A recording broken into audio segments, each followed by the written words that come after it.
Welcome back to my channel. मैं आपको बताता हूँ कुछ मैक्रोलाइट्स के बारे में आज। ठीक है, मैक्रोलाइट्स क्या होते हैं? मैक्रोलाइट्स बेसिकली याद रखने के macrolides are the same source, almost the same source. ठीक है, streptomyces that is the source of the some aminoglycoside जो का सबसे पहले डिस्कवर होता है। बट द डिफरेंस इज कि एक तो ये स्ट्रेप्टोमाइसिस एरिथ्रिस से डिराइव होता है और वो उसके और थे, लाइक फ्रेडाई था, उसके अलावा उसके ग्राइसिस था और थे। ठीक है, ये स्ट्रेप्टोमाइसिस एरिथ्रिस से डिराइव होते हैं। और एरिथ्रोमाइसिन जो कि मोस्ट कॉमनली आप अगर किसी का गला खराब हो जाता है, सो छाट होती है, उसके यूज़ की जाती है, दैट इज द एरिथ्रोमाइसिन। ठीक है, या फिर बाकी सी के मेंबर उससे डिराइव होता है। और एरिथ्रोमाइसिन से आगे फर्दर बाकी इसकी सारी जो चीज़ें वो डिराइव होती हैं। ठीक है, it is the most common use antibiotic. आपको याद होना चाहिए कि मैक्रोलाइट देखो, अब जब भी कोई इन्फेक्शन होता है घर में तो आप क्या यूज़ करते हो, मतलब गले घर में, मतलब लाइक इन्फेक्शन अगर गले वगैरह का खराब हो जाते तो मोस्ट कॉमन जो चीज़ है तो उसके लिए आप क्या यूज़ करते हो, एरिथ्रोमाइसिन यूज़ करते हो, क्लिथ्रोमाइसिन यूज़ करते हो, एजोमैक्स यूज़ करते हो। ये जितनी भी दवाइयाँ हैं सारी मैक्रोलाइट्स के अंदर आती हैं। ठीक है, अच्छा अब इसी सबसे पहले इसकी बात करते हैं क्लासिफिकेशन के बारे में। केमिस्ट्री से पहले मैं आपको क्लासिफिकेशन बता रहा था ताकि थोड़ा सा आपको आसानी हो जाएगी फिर केमिस्ट्री समझने के अंदर। ठीक है,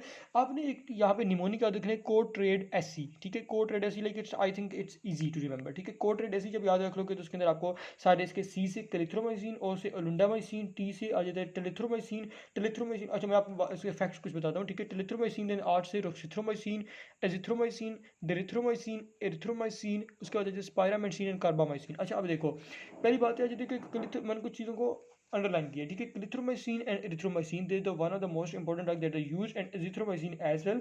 टेलिथ्रोमाइसिन के अंदर बात याद रखनी है कि telithromycin is a macrolide but is a ketolide. ठीक है, कीटोलाइट वो होता है जिसका स्ट्रक्चर में अंदर कीटोन ग्रुप पाया जाता है। ठीक है, ये आ जाता है। उसके बाद स्पायरामाइसिन, स्पायरामाइसिन के बारे में इंपॉर्टेंट बात क्या है कि जो स्पायरामाइसिन होता है ये it is used in the pregnant ladies for the toxoplasmosis. It is a drug of choice. ठीक है, ड्रग ऑफ चॉइस होता है for the toxoplasmosis in the pregnant women. ठीक है, उसके बाद वैसे हम मतलब साथ में लिखती है कि ये नहीं समझा कि स्पायरामाइसिन हमेशा यूज होता है, it is only reserve for the pregnant. ठीक है, अब वैसे के टॉक्सिप्लाज्मोसिस के लिए हम एजिथ्रोमाइसिन और क्लिथ्रोमाइसिन देते हैं, they are the drug of choice. ठीक है, उसके अलावा ड्रग ऑफ चॉइस ना हो वैसे को बात करो तो फिर तो हम कुछ सल्फोनाम भी दे सकते हैं, फॉर एग्जाम्पल सल्फाडायाजीन दे सकते हैं फॉर द टॉक्सिप्लाज्मोसिस। ठीक है, ये आपको मैंने थोड़ा सा पिछले रिवाइज कराना चाह रहा था। अच्छा सॉरी। अच्छा अभी केमिस्ट्री के अंदर देखते हैं। केमिस्ट्री मैंने इसलिए कहा था कि बाद में, क्योंकि इनकी थोड़ी सी केमिस्ट्री लाइक आपस में भी वेरी करती है। एरिथ्रोमाइसिन और ग्लिथ्रोमाइसिन तकरीबन मिलती जुलती होती है। दोनों के अंदर एक 14 मेंबर का लेक्टोन रिंग होता है, साथ में मतलब क्या होता है, साथ में हमारे से क्लेडिनोज एक होता है और साथ में आ जाता है डिस्टोसेमाइन। ठीक है, ये तीनों चीज़ें हमारे पास मिल के बनाती हैं एक स्ट्रक्चर एरिथ्रोमाइसिन के क्लिथ्रोमाइसिन। अब दोनों अगर सेम है तो फिर फ़र्क क्या है? फ़र्क कहाँ पे आता है? फ़र्क क्या आता है कि क्लिथ्रोमाइसिन में एक्स्ट्रा मिथाइल ग्रुप होता है एज कम्पेयर टू एरिथ्रोमाइसिन, और इस एक मिथाइल ग्रुप की वजह से क्लिथ्रोमाइसिन की बहुत सारी प्रॉपर्टीज इनहांस हो जाती है। लाइक क्लिथ्रोमाइसिन हमारे पास जो है वो फार्माकोकाइनेटिकली अच्छा हो जाता है, उसकी एंटीबैक्टीरियल जो एंटीमाइक्रोबियल एक्टिविटीज होती हैं वो भी ज़्यादा हो जाती हैं, और वो गैस्ट्रिक एसिड से स्टेबल हो जाता है। Yes, erythromycin is gastric acid labile and clarithromycin is gastric acid stable. ठीक है, वो कहते हैं, फिर आपको फार्माकोकाइनेटिक में बताता हूँ। एजिथ्रोमाइसिन इस बात करते हैं, एजिथ्रोमाइसिन के बारे में कहते हैं it is 15 member ketone ring. ठीक है, देखो वो दोनों 14 मेंबर के थे, ये 15 मेंबर का था। उसको टेलिथ्रो मेंबर जो है इट इज कीटोलाइट। जैसे केमिस्ट्री में एमसीक्यू के लगा से आपको इतनी चीज़ें याद होनी चाहिए। नेक्स्ट बात करते हैं इसके मैकेनिज्म ऑफ एक्शन के बारे में कि how is it's mechanism action work है। ठीक है, तो आप कहते हैं कि basically it's is it bacteriostatic और बैक्टीरियोसिडल। तो याद रखिए अगर नॉर्मल कंडीशन के अंदर, थोड़ी कंडीशन के अंदर इट इज बैक्टीरियोस्टैटिक, लेकिन उसके कंसंट्रेशन बहुत ज़्यादा आपको दे देते हैं, then it become the bactericidal. ठीक है, अच्छा अब इसकी एक्ट कैसे करता है? बेसिकली देखो, मैंने आपको जब माइनोग्लाइकोसाइड पढ़ाया था तो मैंने आपको माइनोग्लाइकोसाइड में एक चीज़ बताई थी कि माइनोग्लाइकोसाइड जो होते हैं वो 30S यूनिट के ऊपर जाके एक्ट करते हैं और बैक्टीरिया इनोवेशन करते हैं। ये भी राइबोसोम के ऊपर ये कर रहा है, लेकिन ये 50S के ऊपर कर रहा है। और जब वो 30S के ऊपर कर रहा है तो 30S का काम बेसिकली होता था मैसेंजर आरएनए के साथ, लेकिन 50S का काम होता है बेसिकली ट्रांसफर आरएनए के साथ। ठीक है, ये देखो ट्रांसफर आरएनए के साथ इसका काम होता है, उसका काम था मैसेंजर आरएनए के साथ।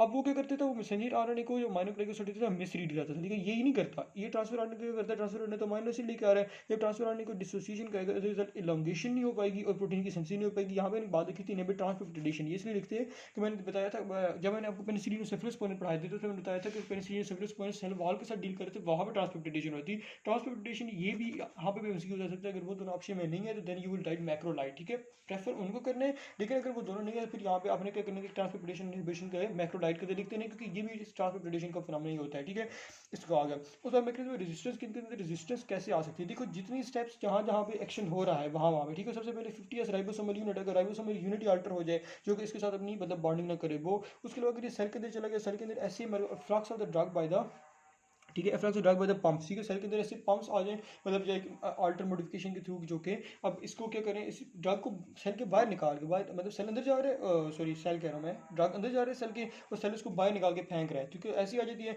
उसके बाद एक और चीज़ आ जाती है, अगर ये जाती है सेल के अंदर जाकर इंडक्शन कराते हैं, एक एंजाइम होता है जो है मिथाइलेज, ठीक है, मिथाइलेज की इंडक्शन कराते हैं या फिर प्रोडक्शन करा देते हैं, तो वो क्या करेगा, वो मिथाइलेज इसको कुछ नहीं करता, मिथाइलेज जाके मदद करते हैं जो 50 राइबोसोम होते हैं उसकी टारगेट साइट के ऊपर, उसको क्या करते हैं, आल्टर, जब आल्टर करते हैं तो एज अ रिजल्ट इसके मतलब एक्शन खत्म हो जाता है। अब ये बात थी, it is the major mechanism. जब माइनोग्लाइकोसाइड के बारे में मैंने आपको पढ़ाया था, तो माइनोग्लाइकोसाइड में मैंने बताया था उसका मेजर मैकेनिज्म क्या था, उसका मेजर मैकेनिज्म ये माइनोग्लाइकोसाइड है, ठीक है। इसमें मैंने आपको कहा था nucleotide transferase, acetyl transferase and the phosphotransferase, ये तीनों के एक्शन जो होता है इस ड्रग के ऊपर, ये मेजर मैकेनिज्म है, ठीक है। लेकिन जब मैं आपको अभी बता रहा हूँ फर्दर मैक्रोलाइट में मेजर मैकेनिज्म क्या है, मिथाइलेज है, ठीक है। उसके अलावा अगर वो बैक्टीरिया जो एंटेरोबैक्टीरियाशियाई है तो उसके अंदर एस्टेरेसिस भी हो सकता है, that is also the one of the important thing, ठीक है। Next coming to the pharmacokinetics की फार्माकोकाइनेटिक्स इससे होती है यार, देखो सबका थोड़ा थोड़ा डिफरेंट है, ठीक है, लेकिन मैं आपको फिर भी एब्जॉर्प्शन डिस्ट्रीब्यूशन मेटाबॉलिज्म सॉल्यूशन उस लिहाज से बताता हूँ, ठीक है। सबसे पहले बात करते हैं एब्जॉर्प्शन के बारे में। एब्जॉर्प्शन के बारे में अपने याद रखने के ओरल रूट के थ्रू हम इस ड्रग को बेसिकली देते होते हैं, ठीक है, ओरल रूट के थ्रू हम इसको देते होते हैं। लेकिन कौन कौन से ड्रग को, देखो एरिथ्रोमाइसिन, क्लिथ्रोमाइसिन, एजिथ्रोमाइसिन, क्लिथ्रो और एजिथ्रो बोथ जो है ना वो स्टेबल होते हैं टू द एसिड, लेकिन जो erythromycin is not acid stable.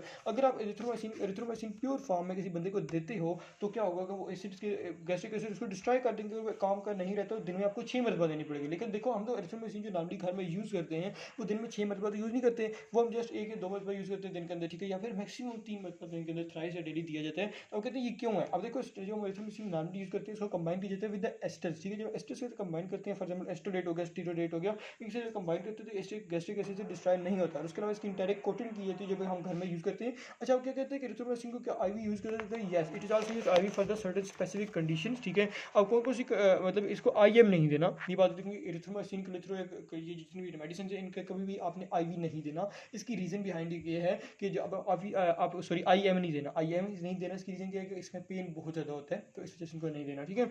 अच्छा अब नेक्स्ट बात करते हैं क्लिथ्रोमाइसिन के बारे में। क्लिथ्रोमाइसिन इज आल्सो एब्जॉर्ब्ड रैपिडली, ठीक है, 50% बायोअवेलेबिलिटी इसकी होती है, ठीक है, और इसको गैस्ट्रिक एसिड डिस्ट्रॉय नहीं करते, ठीक है, उसके एंटीबैक्टीरियल स्पेक्ट्रम भी ज़्यादा है, ठीक है। ये बात नहीं थी। नेक्स्ट हम बात करते हैं डिस्ट्रीब्यूशन का। डिस्ट्रीब्यूशन की काफ़ी ज़्यादा हाई होती है, स्पेशली एजिथ्रोमाइसिन। एजिथ्रोमाइसिन के बारे में एक खास बात है देखने की, इसकी डिस्ट्रीब्यूशन बहुत ज़्यादा हाई है, और ये बॉडी के अंदर इवन ये ऐसे ऐसे सेल्स के अंदर, फॉर एग्जाम्पल फैगोसाइट जो कि मतलब फैगोसाइट्स के अंदर तक जाकर एक्युमुलेट, यानी कि सेल्स के अंदर तक जाकर एक्युमुलेट कर जाता है, ठीक है, ये इसकी चीज़ आ जाती है। उसके बाद हाफ लाइफ जस्ट एमसीक्यूज के लिहाज से इंपॉर्टेंट है कि हाफ लाइफ कितनी होती है, ठीक है।